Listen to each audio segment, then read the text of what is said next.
It was never designed for certain locations to be discovered, things that don't belong, tales that are too odd and too old to be included in our standard textbooks.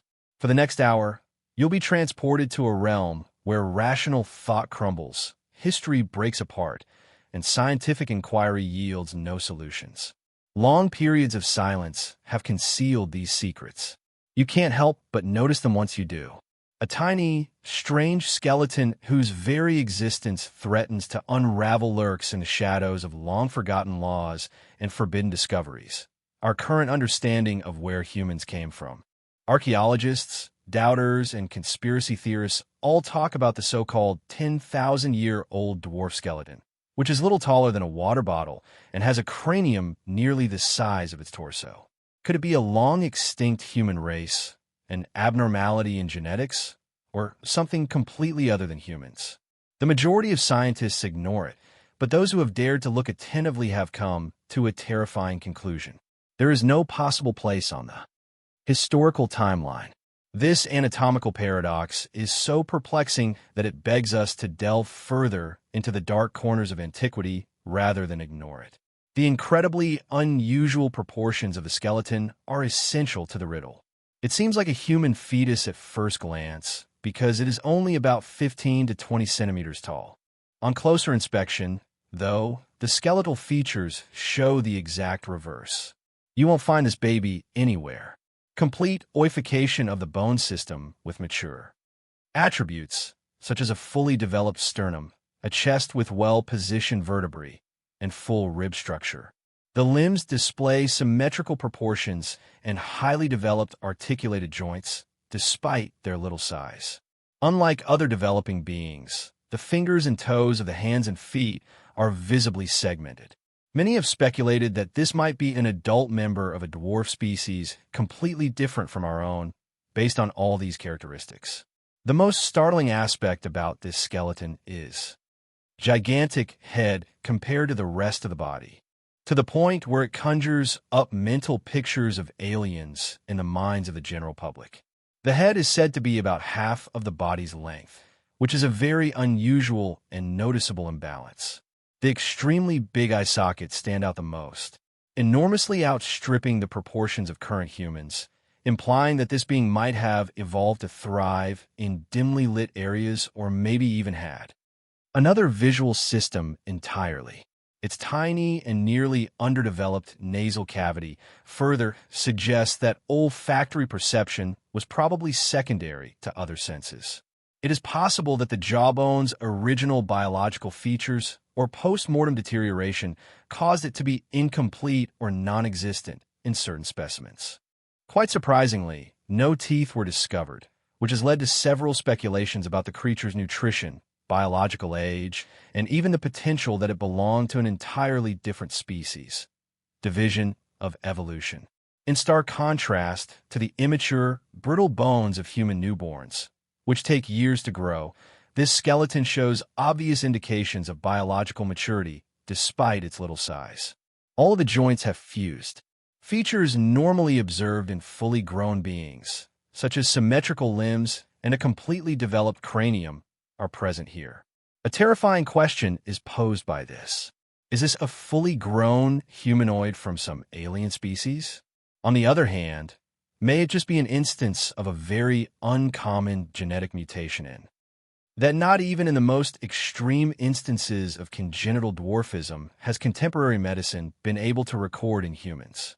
The observation of such balanced and full skeletal development is highly unusual, which is making the theory of an entirely new species seem more plausible.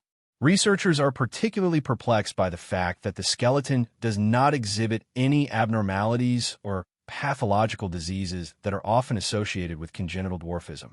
Usually developmental abnormalities that result in incredibly tiny, clear anomalies such as bent bones, misaligned limbs, and malformed or asymmetrical skulls are often present alongside abnormalities in stature. But here the whole skeleton looks homogeneous and balanced, like it was built according to a precise biological plan and not from a current human.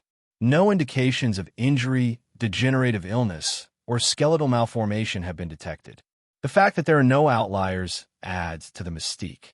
It implies that this entity might not be an imperfect product of evolution, but rather an individual being whose diminutive stature, perfect symmetry, and singularity were always intended. Unsettling implications follow from this. If the skeleton is real, and many think it is, then it may be a member of an alien variety of humans, or, even more contentiously, an intelligent being that is not human. There are many who hearken back to myths and stories told by indigenous peoples all across the globe about diminutive beings who once resided in hidden places like caverns, mountains, or forests. From the ant people of Hopi to the Hawaiians. Minahun, the idea of small people has been firmly ingrained in mythology all around the world. There must be some. Is this it? A tangible artifact from a bygone era of urban legend transformed into hard evidence. Of course, most mainstream scientists have brushed off these findings as fake, a misdiagnosed fetus, or an unusual example of disease, and have mainly rejected such conclusions. But naysayers point out that no medical condition up to this point can explain the observed bone structure in its entirety. In addition, radiocarbon dating was carried out on. Evidence from the area suggests that this species has been around for more than 10,000 years, putting its existence close to the close of the last ice age, when Earth's biosphere and climate were very different. Skeptics often point out the lack of peer-reviewed studies, limited sample availability, and questionable provenance of the artifact. But that's precisely what fuels the enduring mystery. If this skeleton is indeed a fake, why has it not been conclusively debunked in the decades since it emerged? And if it's real, why has it not been studied further? Why do reports surrounding it mysteriously disappear? And why do researchers who investigate it often find their work silenced or disregarded? The questions only grow more complex. If this was a member of an ancient miniature race, what happened to them? Were they a rare, evolutionary offshoot? Were they wiped out by natural disasters, disease, or by competition with larger hominids? Could they still be hidden in remote, unexplored parts of the world, or worse, intentionally covered up? In the age of DNA sequencing, microscopic analysis, and global scientific collaboration, it would seem easy to resolve such a mystery. But perhaps that is exactly what makes this case so disturbing. The 10,000-year-old dwarf skeleton is not just an anomaly in bone and shape. It is an anomaly in scientific treatment, in institutional response, and in our willingness to accept that not all things fit neatly into known categories. It stands tiny, fragile, and silent as a challenge to the boundaries of human understanding. In the end, the skeleton forces us to confront a truth that many are unwilling to admit, that human history might be far stranger than we believe, and that the Earth may have once hosted beings that today exist only in myth's shadow and forgotten bone. So, what do you think this tiny skeleton really is? A long-lost branch of ancient humans never documented by science. Some kind of extraterrestrial being, or simply an extremely rare mutation that has been exaggerated over time. Share your thoughts in the comments. Which theory do you believe in most and why? Who knows? Your perspective might just open up a whole new way of understanding this mystery that has lasted for tens of thousands of years. In the frigid, desolate waters off the coast of Antarctica, where sunlight never reaches and the crushing pressure would destroy any man-made device, a strange image suddenly emerged. On August 29, 1964, the American research vessel Elonian accidentally captured a photograph of a bizarre object standing upright on the ocean floor more than 4,000 m deep. It wasn't a rock, nor did it resemble any known marine organism. Instead, it appeared to be an antenna with a perfectly symmetrical structure looking like something assembled with advanced technology. At first glance, it resembled a signal-receiving device. Small branches radiating outward in evenly spaced formations, almost as if it were designed for a specific function. But who or what could have placed it in a place nearly untouched by human presence? And why, after nearly 60 years, can we still not say with certainty what it is? From that moment on, One of the ocean's most perplexing mysteries was born: the Elanian antenna.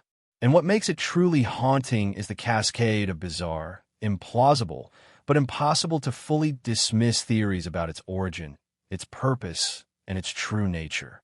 At a depth of over 4,000 m beneath the icy waters of Antarctica, where life is nearly non-existent and the water pressure is enough to crush most man-made devices, a strangely shaped object appeared in a photograph taken by the research vessel Alarnin.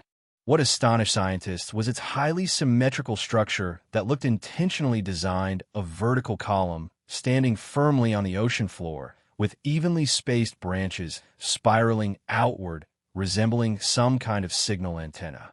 It looked nothing like coral, wasn't a soft-bodied marine organism, and lacked any features typical of natural sediment formations. There were no signs of marine growth, no organic coating, and most notably, no erosion or rust one would expect from submerged metal over time. Some experts at the time speculated that it could have been equipment dropped from a submarine or a research station. However, no records of lost devices existed for the area, and more importantly, there were no cables, mechanical parts, or any indication it had ever been connected to human activity. Its anonymous presence and seemingly artificial shape have since opened the door to a wide range of mysterious theories about its true origin. What makes the Elon antenna even more bizarre is the location where it was found: a remote deep-sea region off the coast of Antarctica, far from any shipping lanes, ports, or oil rigs. This is an area virtually untouched by humans, marked by extreme environmental conditions, freezing temperatures, and immense pressure. The presence of any man-made device at a depth of over 4,000 m in such an isolated place is hard to accept.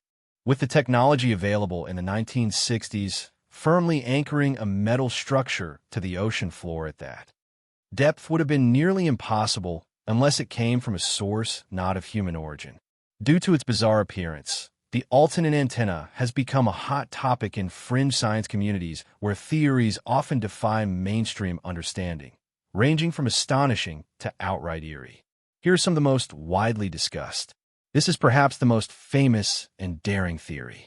Some UFO researchers suggest that the Elanian antenna is a type of signal transmitter or environmental sensor planted by an alien civilization to collect data about Earth.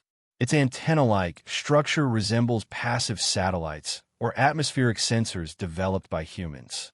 But its presence at such a deep remote location leads many to believe that it could not have been built by humans.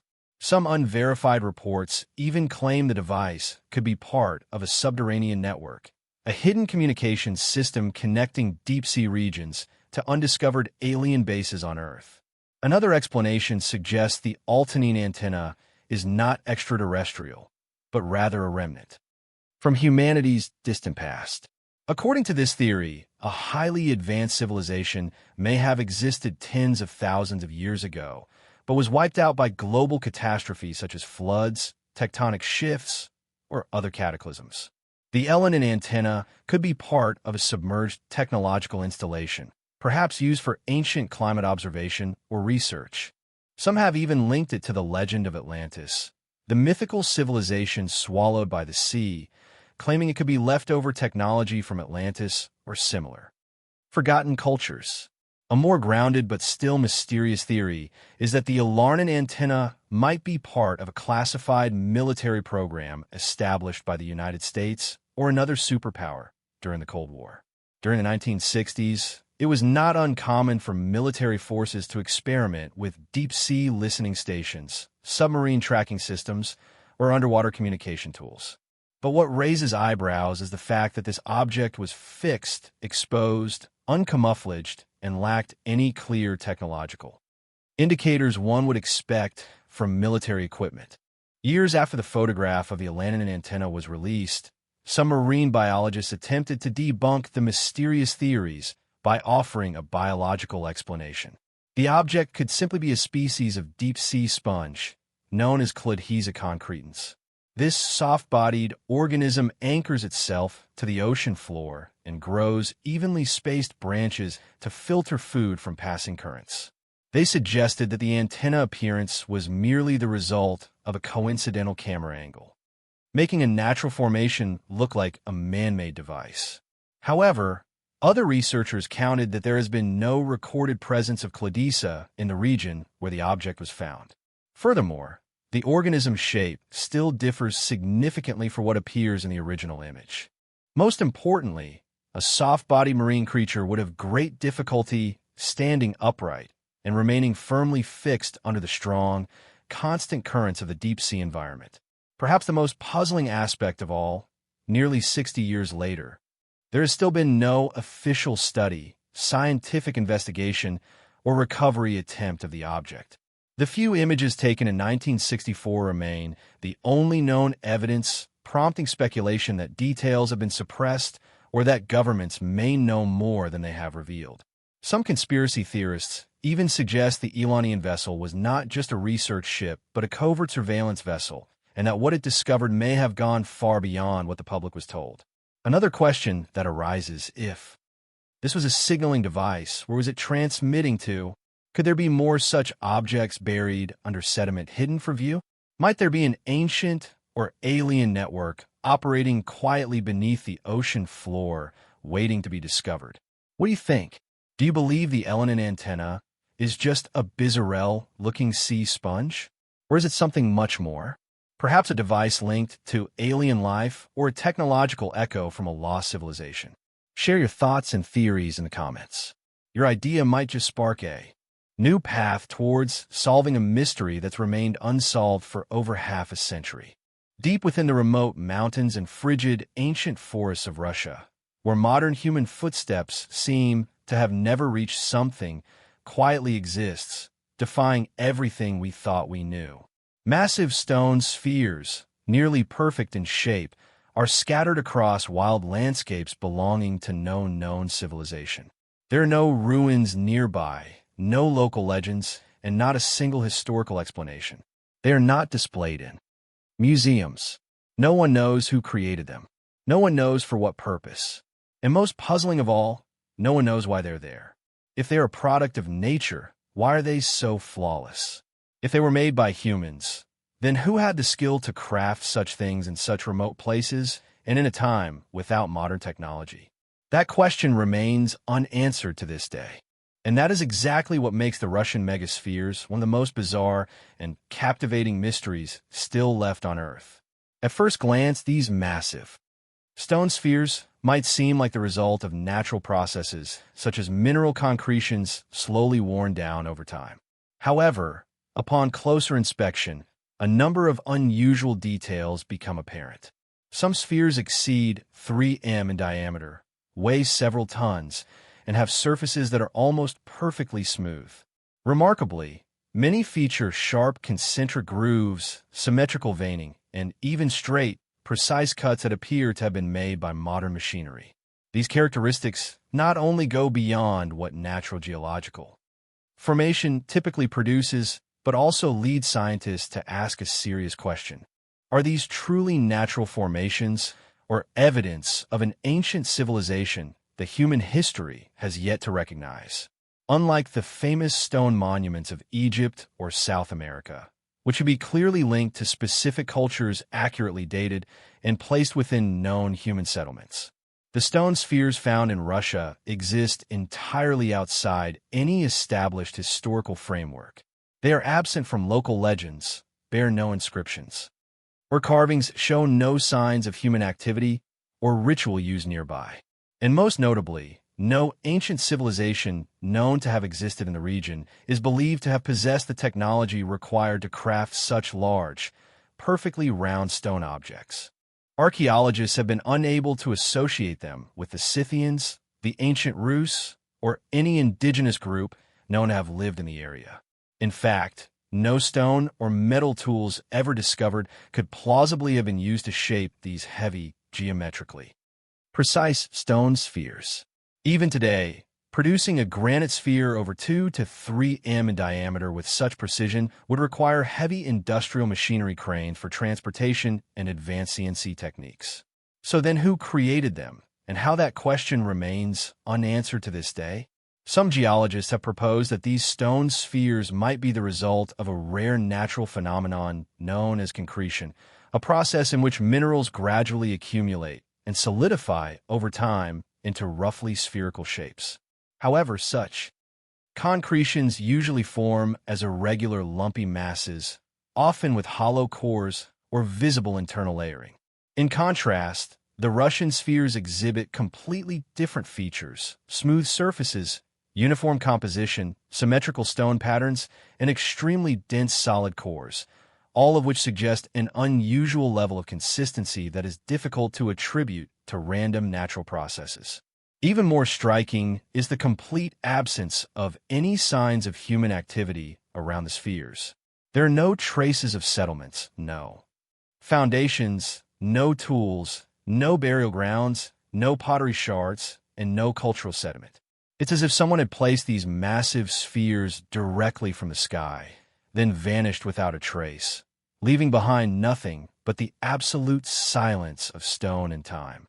The sphere is one of the most complex geometric shapes to create by hand.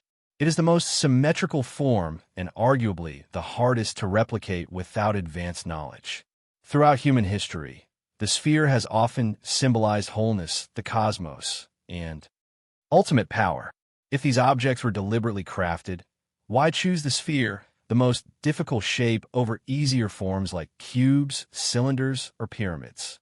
Some alternative researchers speculate that these could be sacred symbols of a lost civilization, celestial markers, or even ancient machines no longer functioning from a forgotten age far beyond recorded history.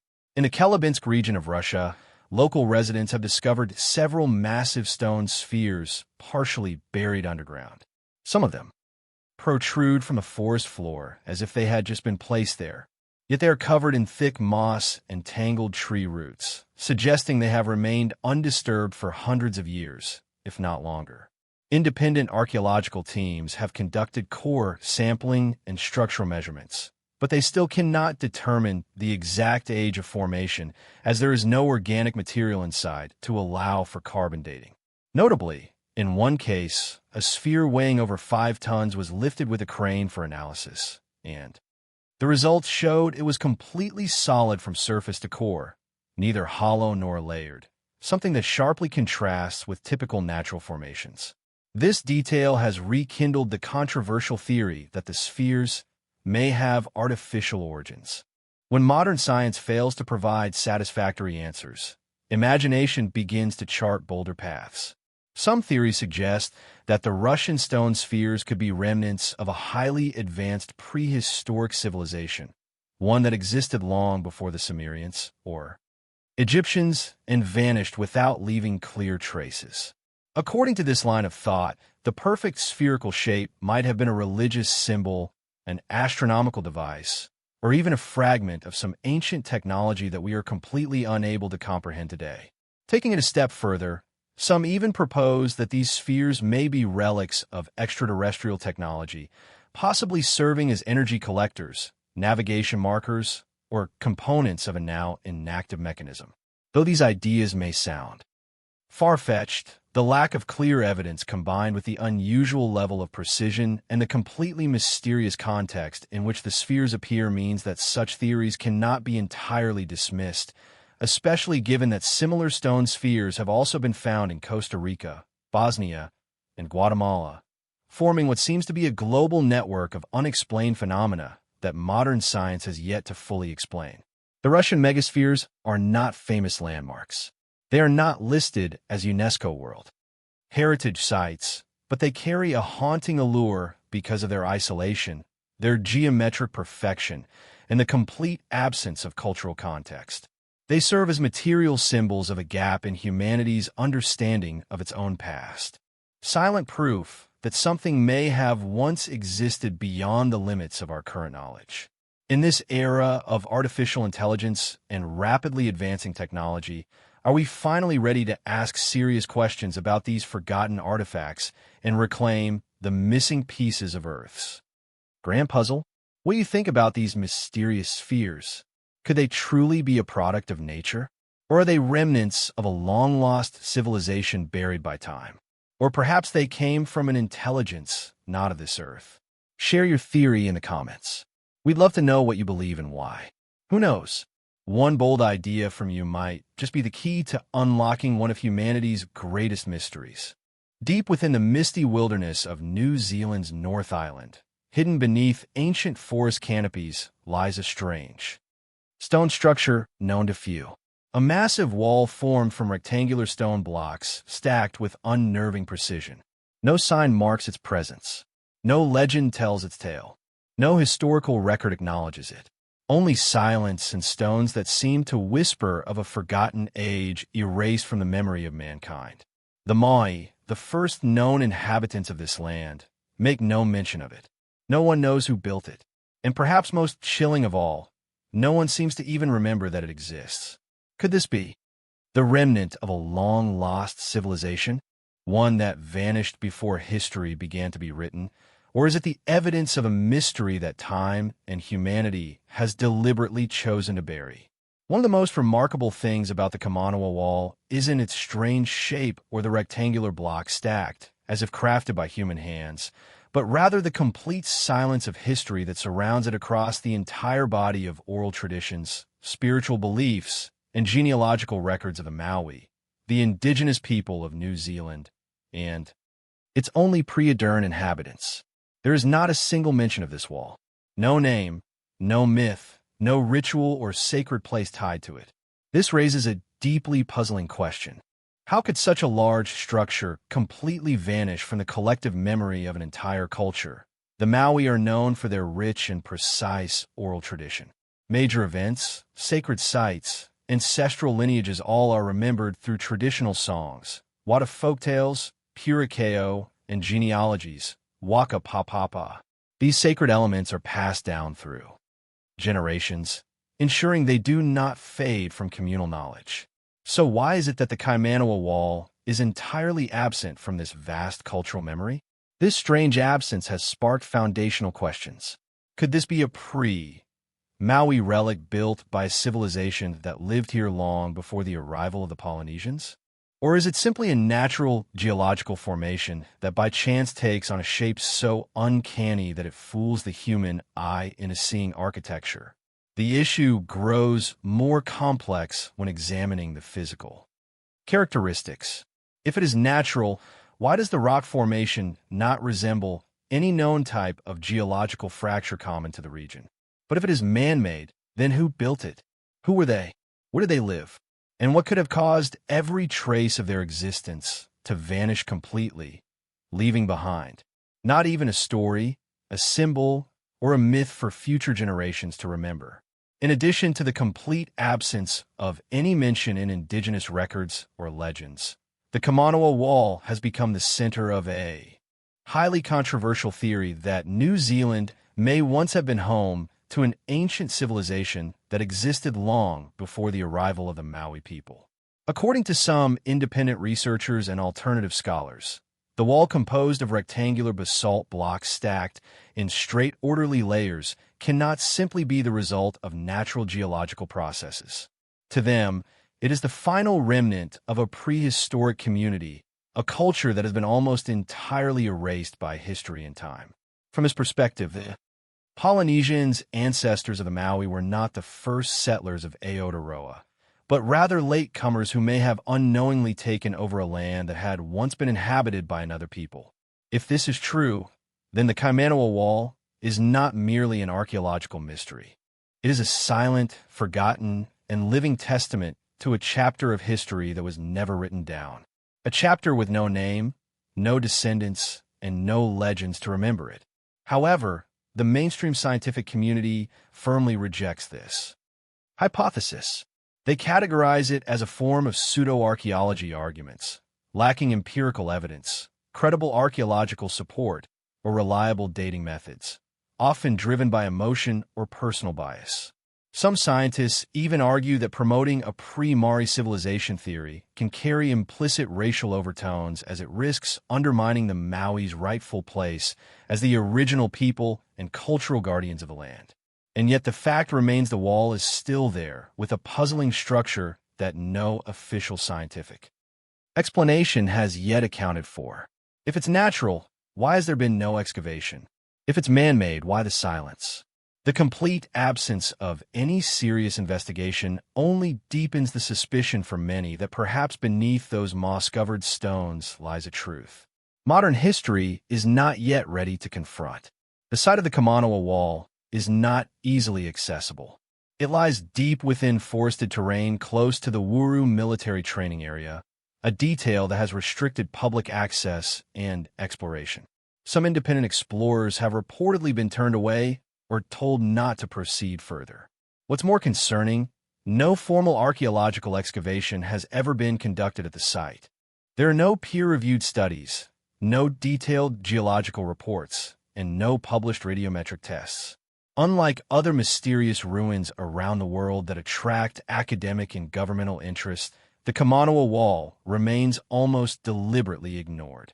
This lack of interest in such an unusual formation has only intensified suspicions among fringe researchers. Could it be that something is being hidden? Could discoveries at the site challenge our current understanding of New Zealand's human history and perhaps even the timeline of human migration across the Pacific? Adding to the mystery is a strange fact. Very few local residents even know about the Kamanawa Wall despite its proximity to public routes. Most people who are aware of it have only learned about it online or through independent YouTube documentaries. If it were just a natural arrangement of stones, it should appear in geological records. If it were truly ancient architecture, there should be at least one reference in Maui oral tradition. But neither exists, as if someone somewhere deliberately edited this wall out of human memory. Some have compared this to the Mandela effect, a phenomenon where groups of people collectively misremember something. But in the case of the Kamanawa Wall, this feels like a reverse Mandela effect. Instead of misremembering, humanity remembers nothing at all. Even though the evidence stands before our eyes, the Kamanawa Wall is more than just a pile of stone blocks. It represents the collision between official science and alternative imagination, between what we accept as real and what we choose to ignore. And most of all, it is a question with no answer. Who built it? Why did the Maui not record it? And could this be the last trace of a lost civilization erased from history? Perhaps instead of denying or dismissing it, we should begin by acknowledging what we do not yet understand. Because one day, the silent stones of the Kamanawa forest may speak louder than all our written histories, and force us to rewrite the story of who came first. What about you? Do you think the Kamanawa Wall is just a random natural formation? Or could it truly be the remnant of a civilization deliberately hidden by time and history? Are we possibly overlooking a vital chapter in the human story of the South Pacific? Share your thoughts in the comments below. And if you have your own theory, don't hesitate to speak up. Your perspective might just unlock an entirely new way of looking at this mystery. Buried beneath the desert sun of Luxor stands a monument that has outlived empires. The Carrick Temple, vast, majestic, eternal. But hidden among its towering pillars and weathered hieroglyphs lies a secret that no textbook ever taught us. A secret not seen, but heard. Not through language, but through vibration. Through stone. This is not just a temple. It is a forgotten machine. An ancient cathedral of sound. Within certain chambers, stone columns hum with resonance. A whisper carries for meters. A tap awakens a tremor, and no one can fully explain why.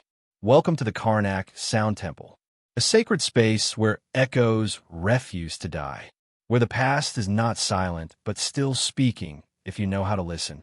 Hidden within the labyrinth of ancient ruins where gods were once worshipped and pharaohs left their footsteps, a strange phenomenon has drawn the attention of archaeologists, sound engineers, and modern scientists alike. Certain stone columns in the Carrick Temple have the ability to resonate when lightly struck or even when spoken near. The sound produced is not just an ordinary echo. It is a deep, haunting hum, sometimes trembling like an ancient musical instrument awakened after thousands of years of silence. Remarkably, this phenomenon is not random. It occurs in specific locations, is consistently repeatable and has remained astonishingly stable over time despite the effects of weather erosion and the passage of millennia. This has led many to believe this is no accident, but a deliberate design crafted thousands of years ago. What makes this phenomenon so remarkable is not merely the sound itself, but the unlikelihood that it was accidental. These aren't cracks in the stone or accidental echoes from hollow walls. These resonating columns appear to have been crafted with intentional precision, as if the ancient builders of Karnak understood principles of acoustics long before the birth of modern physics. Modern archaeologists and sound engineers have analyzed the unique columns within the Carrick Temple and discovered a fascinating phenomenon. Some of the pillars emit sound at frequencies ranging from 80 to 120 hertz, matching the lowest range of a human voice or the gentle pulse of a slow-beating heart. When standing nearby, one doesn't just hear the sound. They feel it through chills, slight pressure in the chest, or a sensation of bones vibrating in sync with the resonance. These physiological reactions have led researchers to propose a bold hypothesis. Could the ancient Egyptians have intentionally engineered this acoustic effect for ritual purposes to induce a sense of sacred awe, fear, or even elevate the human mind into a spiritual state? Even more compelling is the theory that these columns were not solid all the way through. CT scans and ground-penetrating radar suggest internal cavities, air pockets, or varying densities within the granite and sandstone cores. These inconsistencies, some believe, were placed intentionally to create specific vibrational feedback when interacted with.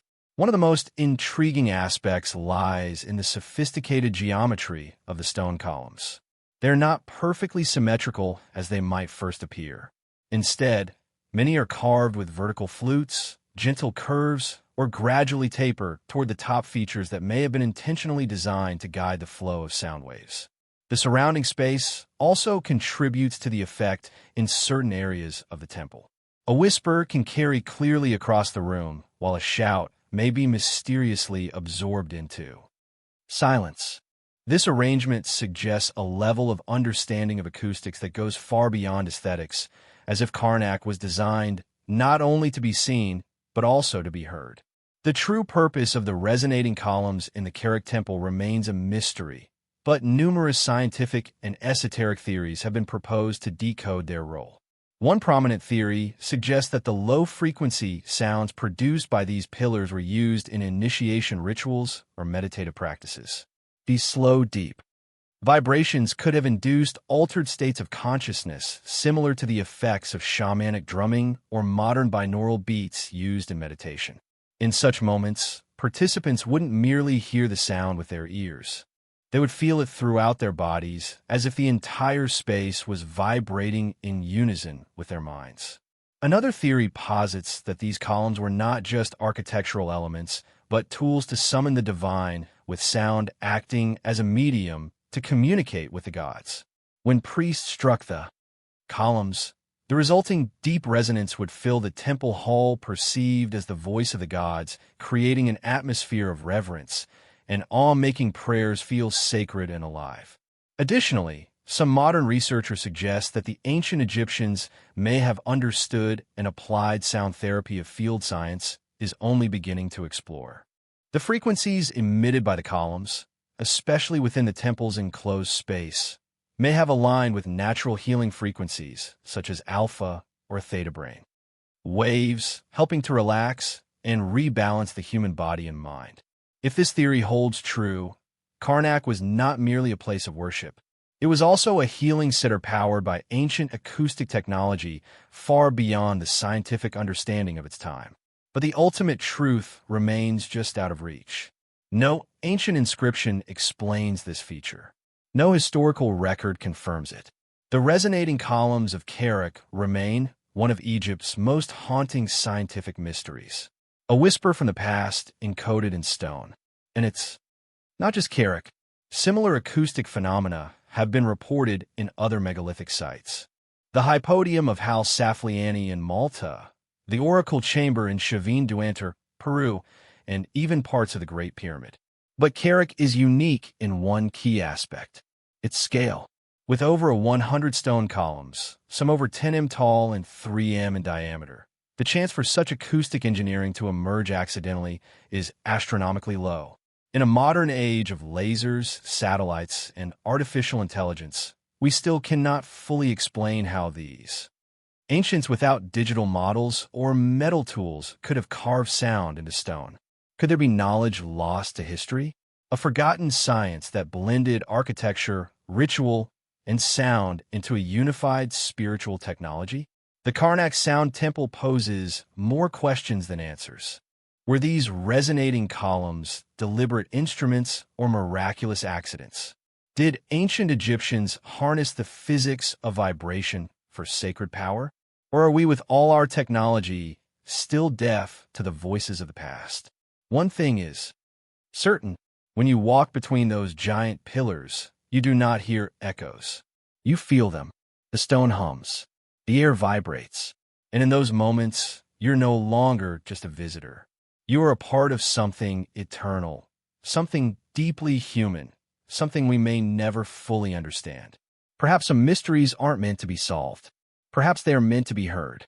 Were the singing stone columns of Carrick merely a coincidence of nature? Or are they evidence that the ancient Egyptians possessed acoustic knowledge far beyond their time? Could we be standing before a form of spiritual technology that has long been forgotten? Share your thoughts in the comments. Do you believe this is a natural phenomenon or a trace of an ancient intelligence that modern science has yet to decode?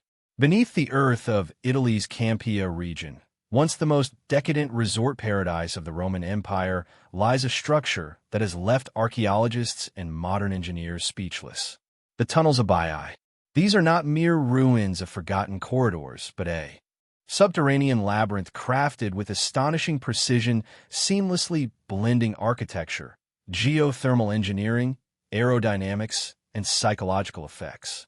Every step, every vaulted chamber, every stream of underground hot water seems to follow a hidden scientific principle or perhaps a secret that defies the limits of modern understanding. Who built this system? Why is it so complex? And most importantly, could this be evidence of a level of technology that history has deliberately erased? A doorway into darkness and a gateway that opens up questions capable of shaking everything we thought we knew about the ancient world. Baiae was once dubbed the Las Vegas of ancient Rome, a decadent resort town where emperors, generals, and aristocrats gathered to indulge in luxurious villas, hot springs, and mystical rituals.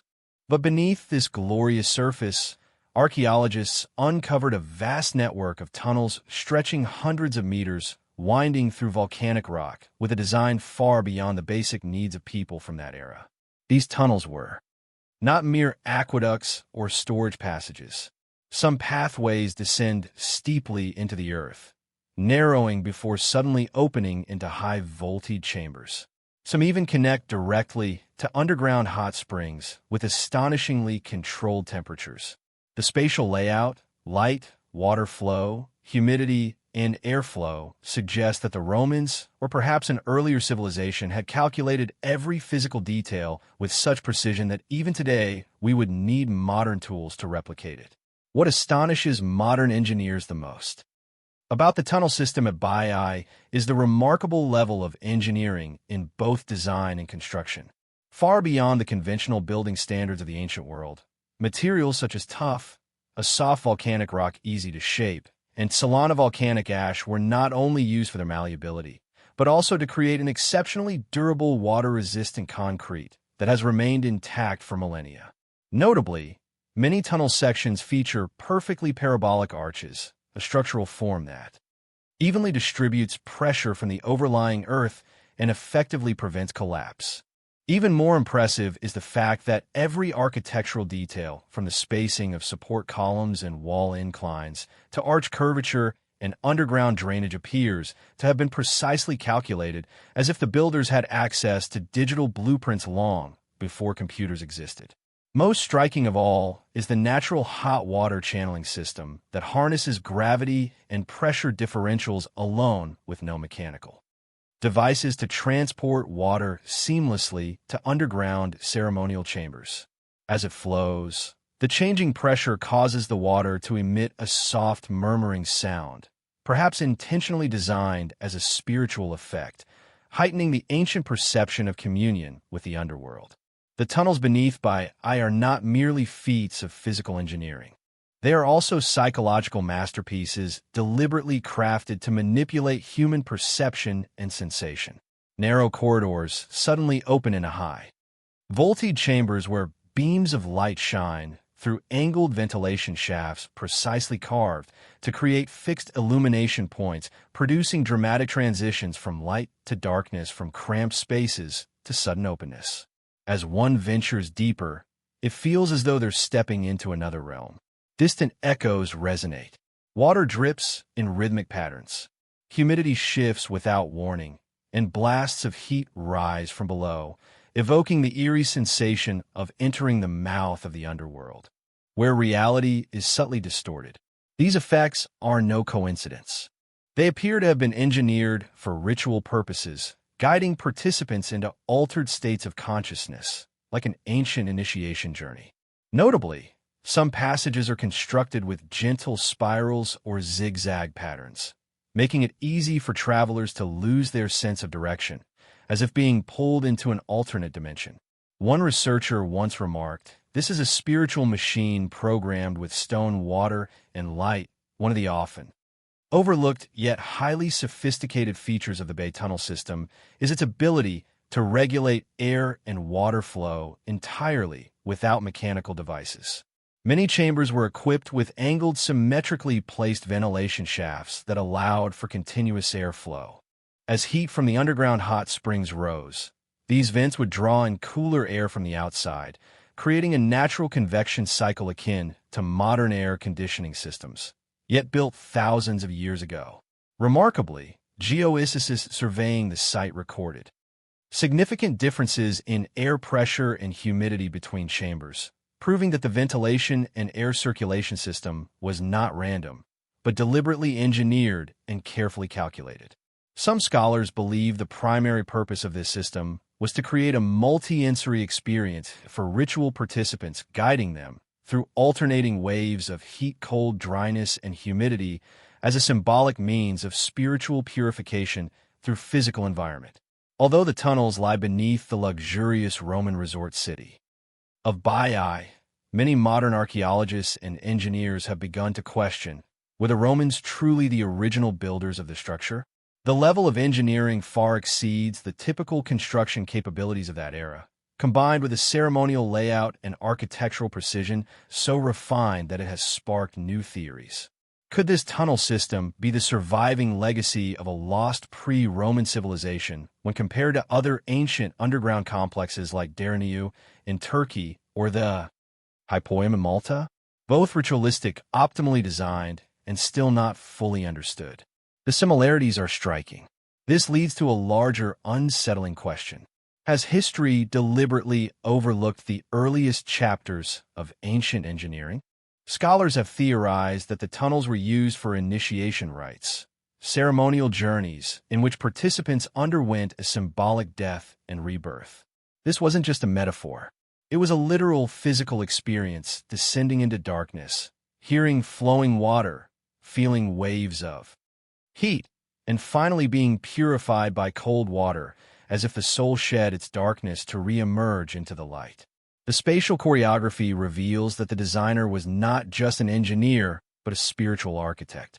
Someone who deeply understood human physiology and psychology, capable of inducing transformation through environment and sensation.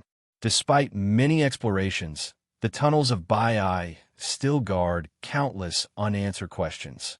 Are there still ritual chambers hidden from view?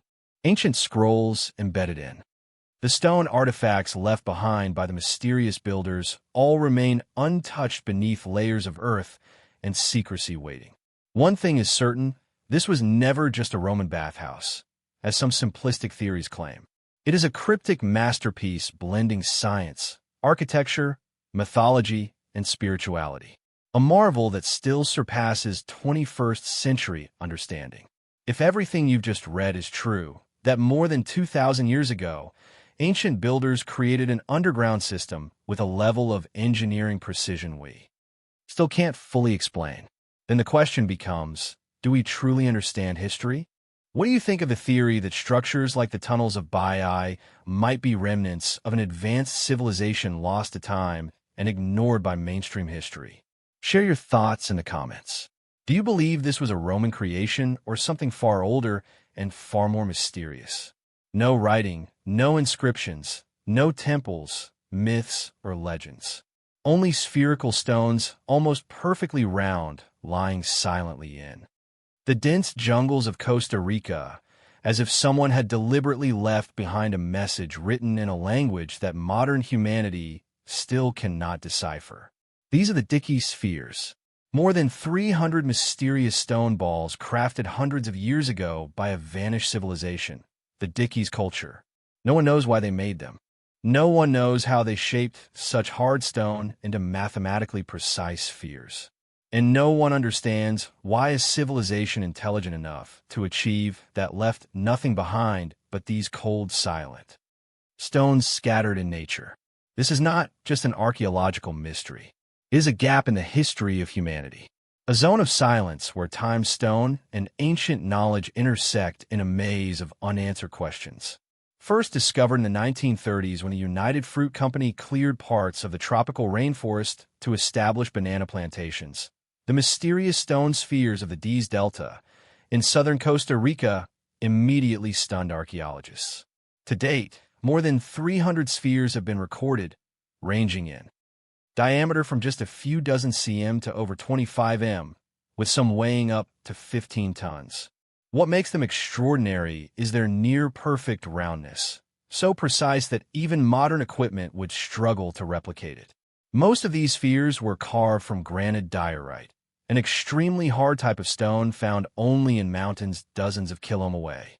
This implies that the ancient people not only knew how to quarry and transport massive stones across rugged terrain, but also possessed sculpting techniques far ahead of their time.